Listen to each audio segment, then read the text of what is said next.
మనందరికీ సమ్మర్ అంటే గుర్తొచ్చేది మ్యాంగో, ఆ తర్వాత యమ్మీ జ్యూసులు కదా. ఇప్పుడు సమ్మర్ అయిపోతుంది, మరి మ్యాంగోస్ మిస్ అయిపోతాం కదా.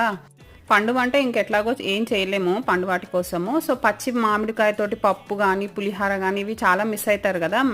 సో అట్లా మిస్ కాకుండా ఉండడం కోసమే ఈ రెసిపీ అనమాట.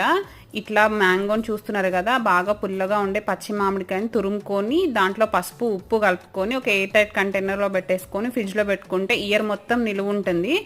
ఎప్పుడు కావాలంటే అప్పుడు పప్పులో వేసుకోవచ్చు, పులిహార చేసుకోవచ్చు. సో నేను ముందు రోజు తురుము పెట్టేసుకున్నాను, ఆ నెక్స్ట్ డే బున్ను పులిహార కావాలంటే పులిహార చేసేస్తున్నాను. ఇట్లా ఈ పద్ధతిలో మ్యాంగో స్టోర్ చేసుకునే వాళ్ళు, లైక్ పచ్చళ్ళలాగా అట్లా కాకుండా ఈ పద్ధతిలో స్టోర్ చేసుకునే వాళ్ళు ఎవరైనా ఉంటే ప్లీజ్ కమెంట్ చేయండి. అండ్ ఇది తెలీదు, ఫస్ట్ టైం చూస్తున్నాం అనుకునే వాళ్ళు కూడా కమెంట్ చేయండి. వీడియో నచ్చితే లైక్ చేసి షేర్ చేయండి. సబ్స్క్రైబ్ చేసుకునే వాళ్ళు సబ్స్క్రైబ్ చేసుకోండి. Thank you for watching. See you in another video.